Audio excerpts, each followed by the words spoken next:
Alright guys, TacticalRab again today. Hope you're doing well and enjoying your day so far. 1 week out from the World Championship and loads of drama going down on the Call of Duty world. Nickmercs operator skin removed. What does that mean for the possibility of Scump getting one in the future? Is it good or bad? And also, Najot saying he would 100% have put Doug Martin into the starting Boston Breach team. Doug responds in kind, but Beans doesn't seem to be so happy about the idea. Very much enjoyed to hear your thoughts in the comments. Hit the like button if you enjoy. Subscribe if you're new as always. I would greatly appreciate it. Let's just dive into this whole Nickmercs thing, right? Because as Octane says, our section of the internet has exploded the last few days. But absolute chaos, to be honest. Some of the stuff we've seen going down on the timeline. So this all began a while ago now when the Nickmercs and the Tim the Tatman skin were added into the game. Really cool stuff in general. I was hoping at the time, and still do hope, that Scump could get one. Or other individuals that have arguably done more for Call of Duty. Then, you know, look, they're going to sell a lot of this Nickmercs stuff, sell a lot of the Tim the Tatman stuff, but Scump's been there for the OG days, done so much for the scene. We're probably a bit biased here as the competitive scene. It is what it is, and maybe they'll do it down the line, or maybe they won't as a result of this whole saga. So anyway, they did this into the game. It was purchasable as like a bundle in the game and all this type of stuff, and then it comes around to a couple of days ago where this tweet goes out. So there've been some clashes in California. Really horrible to see these images, right? And that's what Puckett said, you know, Americans are in a sad place, live your own life, this type of stuff. And well, Nickmercs decides to respond to this one, and we can see he's treading a fair bit on the right hand side as a result of all this. They should leave little children alone. That is the real issue. So regardless of what you think about Nickmercs' tweet, whether the whole reaction to this has been way too harsh, whether this tweet is outrageous from Nickmercs, whether you think that it's justified, I just don't really understand the need to tweet this out from Nickmercs' perspective, right? Given that, you know, the month we're currently in, the whole, what was it, peace and love or whatever that he does at the end of his streams, this type of stuff anyway. So Puckett responds, it causes like a massive controversy and debate on Twitter at the time, and then it all kind of calms down. The next day, Nickmercs says on stream, look, didn't mean to upset anyone, I know that I did, but I'm not apologizing because, you know, he stands by what he says, which I always think is pretty respectable, someone that stands by their beliefs. But, you know, whether you think the beliefs are right or wrong is obviously a matter of massive debate at the moment, and I thought that was probably going to be where it ended, to be honest. But no, Call of Duty have decided to go one step further and to actually remove the blog post that revealed the Nickmercs bundle. They've also removed the bundle trailer from the YouTube, and then shortly after this it was then kind of revealed that it's no longer available in the store. So, you know, this is obviously a very controversial decision, especially because, let's just say, Activision Blizzard's history with various controversies. But yeah, regardless, they not commented on this as of yet, but they did then reply as follows. Due to recent events, we have removed the Nickmercs operator bundle from the Modern Warfare 2 and Warzone store. We are focused on celebrating Pride with our employees and our community. So, I mean, and this is now the question that it raises to me. Like, I am interested in what this means for the future of creator skins. We know that Scump, like, he doesn't get into controversies like this, right? Whatever his opinions are, he keeps them to himself, and that's how it is, and that's fair enough. I definitely respect his opinion and decision to do exactly that. Nickmercs, different story. He gives his thoughts on certain things, and maybe eventually he was going to say something that was deemed controversial to such an extent that Call of Duty were going to slash his operator straight out of the game, and that's what's happened here. Does it mean that Call of Duty in the future, as Hunter TV says, is not going to do this again, right? Are they going to say, oh, well, you know, doing these individual creator bundles is a bit too risky, let's not even bother anymore? Hopefully that's not the case, but yeah, the Nickmercs skin is now gone. So we'll see, is it going to come back? It's a pretty crazy situation, to be honest. It's been causing a lot of controversy. I'm sure the comments on this are going to be spicy enough, and certainly the Reddit threads have been spicy that I've been reading over the last couple of days. But yeah, still, is a Scump operator, which probably isn't going to look like this if it was going to happen, going to ever arrive into the game now? I don't know if you guys think this increases or decreases the charts. Maybe they think, you know what, Nickmercs is gone, Scump's a safe pair of hands, let's get a Scump one in the game to try and replace it to make sure the money keeps coming in. Or will they think, well, do we want to really go near these creators again just in case any sort of comments come back to bite everyone? So yeah, very much intrigued to your thoughts in the comment section, but I just thought it was a pretty wild timeline actually of the last couple of days. The other big piece of drama though coming out of the Boston Breach camp. So last night on the Courage and Najot show, Najot gave his thoughts. If he was the Boston Breach general manager, what would he have done? And look, I know a lot of you guys clowned me for saying Doug should come into the team, and I will admit that part of the reason I'd like to see that is because content, baby. But still, Najot has played against Doug and obviously with Doug, you know, at least when they were coming up way back in the day. And Najot has an opinion on Doug as a player that, look, he might be dropping not the greatest numbers in challenges online, but that's against challenger players that you'd think, okay, he can slay better against. But look, Doug does sometimes step up against the best players. I think he is a player that can rise to the occasion. As Najot says, he's a player that's not going to fold, installed, and he does have championship winning experience and pedigree. So this is Nade's opinion, which aligns a fair bit with mine, to be fair. I know a lot of people are going to say it's faded, but I'd like to see it anyway. If I'm the GM, bro, I would have brought Censor up for champs. If you're subbing somebody out, at least you've seen Censor win. I know it was a long time ago, but I don't think people understand. I would take Censor over most players to do a last-second roster swap because I know he's not going to fold when he needs to. Interesting. I didn't actually consider this. I know people are going to call me crazy, and I probably won't have many people agree with me other than Doug Censor Martin, but I've seen matches in tournaments where no matter what you think about him as an individual player, the guy just steps up. You know, and that's the biggest thing. And we talked about this yesterday, so I'm trying not too much to talk about FaZe and their performances up to this point. But some players just know how to win. And it might not come down to the stat sheet. And that's the other conundrum that you find in the Call of Duty community. People don't pay enough attention to what has happened in the last 10 minutes of Hardpoint. Like, you see the momentum shifts. You see getting spawns and slaying out, all these things. But it really comes down to the micro decisions that you watch players make on the minimap, and if they position themselves at the right time in the right moments of the game and won the important gunfights.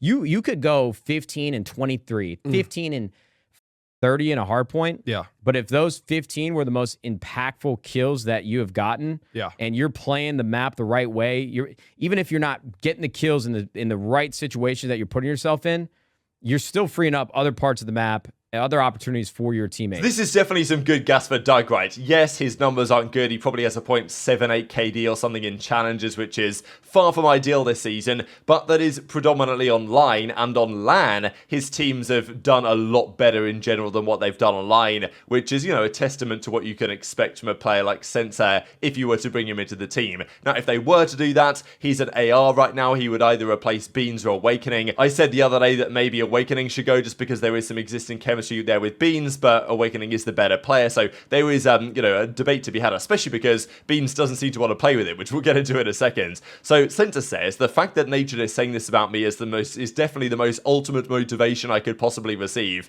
Thank you, Matt. I'm going to follow your legacy and do everything you did with my own spin. So you know, kind of saying, oh, you know, great, get me in the starting team. He then says shortly afterwards, so this is a few minutes later, because it's tricky. The Boston camp is in such a weird spot right now. Some of the players, like Nero, for example, he doesn't even really want to play for Boston anymore. There's drama there because they didn't play for his travel to the Toronto event, so like he's unsure what he wants to do. Vivid, I can't imagine, is happy either, getting benched and brought back in and then getting benched again from the roster. And also, when both Nero and Vivid had the option to join the Boston Academy roster, they decided not to, joined other teams, and then knocked each other out of the tourney. I think it was, Nero that knocked out Censor's team, which is actually the Boston Academy, then Vivid, I think, knocked out Nero, and then Vivid lost in the finals anyway. So, like, the entire Boston Academy and their bench players were just taking each other out from the Challengers tournaments rather than playing together. And now we've got friction between the starting roster and the Academy team. So, definitely the chemistry there is it's not a team, really, Boston right now. It doesn't feel that way to me anyway. So Denz is the general manager over there. Doug's like, look, I support my general manager 100% in his decisions. I don't like seeing him get thrown under the bus. Roster decisions are never easy, but we are a team first in Boston. So, you know, that's what he says. I'm pretty sure behind the scenes it's not exactly as simple as that. We win and we lose as a team no matter what. I am proud to support our main team at the World Championship. So, you know, Kamada comes back and says, look, as much as I'd like to be in the starting team, I approve and support what the general manager is deciding to do, making sure he's in his good books as much as possible. So Denz might at some point decide to put him in. He also revealed this actually as well. So this is a tweet that he sent to him at my rock bottom, he says, in 2020. So like, let's do it, Matt. You're going to take over the world with 100 Thieves. Hey, Matt, just wanted to tell you I'm going to make you a believer in me. Since you blew up, you are my role model to become what I've become. I want to build on the legacy. You definitely see me at the top again. So basically like, yeah, pick me up to 100 Thieves, please, type situation. situation. Thankfully, Oxygen Adam was the guy who gave me a chance, and now I'll be loyal to him for that. My dream is to rival 100 Thieves and OpTic in Esports while motivating people to be their best selves. So anyway, that's Doug's perspective on this. However, things get kind of spicy when Beans in the replies says, well, agree to disagree. So this is where clearly Beans on the Boston team doesn't want Doug in, which is that's what I'm saying, right? I mean, he doesn't need to say this necessarily again. It's one of those things where you could at least pretend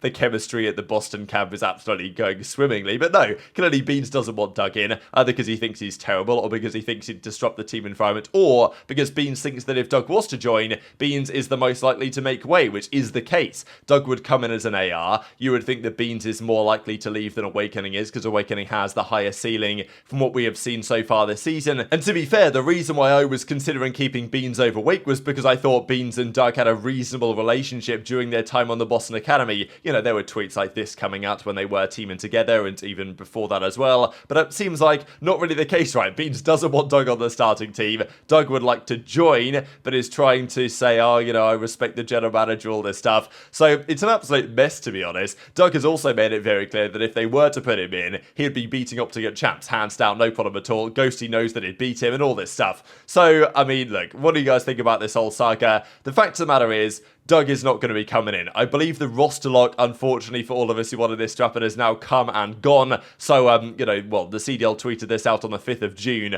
Roster lock, as in, if you're not signed now, you can't come in. Still, though, there is a question about a substitute player on the roster. Who's the sub for Boston? Maybe if they're not signed yet as a substitute player, then they can't be brought in, but it still might be possible last minute to find an arrangement in which that would work. It's the same thing with OpTic, right? We talked yesterday about, you know, is it Scump? Is it JP Krez as their substitute technically? But fundamentally, if OpTic do need a sub and JP Krez is their official sub, like, he's not going to be stepping in, right? He has no professional playing experience to my understanding. So surely they'd be able to find a way to get Scump or get someone else in there if absolutely necessary to round out the team. And maybe Boston could do the same thing. Just one final thing to finish here. Thought was pretty funny from Censor as well. He at Crimsix and Formal. Yo boys, I watched the Censor roast compilation. You both roasted me a lot. Just wanted to say that I appreciate both of you for keeping me in check, and if you ever need a spot in challenges, I'll definitely make room for you both on the academy. We'd run that and win champs. So I just thought this is absolutely hilarious, to be honest, from Doug. So yeah, still, the Censor roast compilations, right? There's what, a couple of them out there now that have been doing the rounds for the last couple of years, and maybe Crimsix and Formal were the prime characters roasting Censor Martin. But he says, like, if you guys want to return to challenges, then you know, I'll help you out. So I don't know. Doug's very confident he can get back on a starting team at some point. He's obviously going to be loyal to Boston for what they've done for him over the last couple of years, and it doesn't seem like the Oxygen guys and the Boston team are going to take a different decision on that one yet. But definitely Doug isn't. It's the same thing that happened in New York, right? If you guys remember the New York Subliners team during the Modern Warfare season, there was a contract in place that Doug was not allowed to compete in challenges because he was on the starting bench, and you weren't allowed like 2 different players from 2 different franchises on one challengers team. So Doug was effectively consigned to just sit there and do nothing. So what he really wanted was to get a chance on the starting team. He was talking to the coaches, he was talking to accuracy, he was trying to make it happen at all costs. They never wanted to bring him in, and, you know, he was causing friction there. I don't blame Doug, he wants to get a starting spot, but I feel like maybe his willingness to do that here on the Boston Breach is, you know, is not exactly affecting the players on the main team so well. They might not be so happy that Doug's tweeting all this about beating OpTic at champs and getting on the starting roster, and I just wonder what it means for the internal team chemistry, which clearly right now isn't particularly good. We're 1 week away from champs, so 1 week for Boston to make this call. Very much intrigued to hear your thoughts in the comments below. Hit the like button if you enjoyed, subscribe if you're new, take care, and I'll see you next time.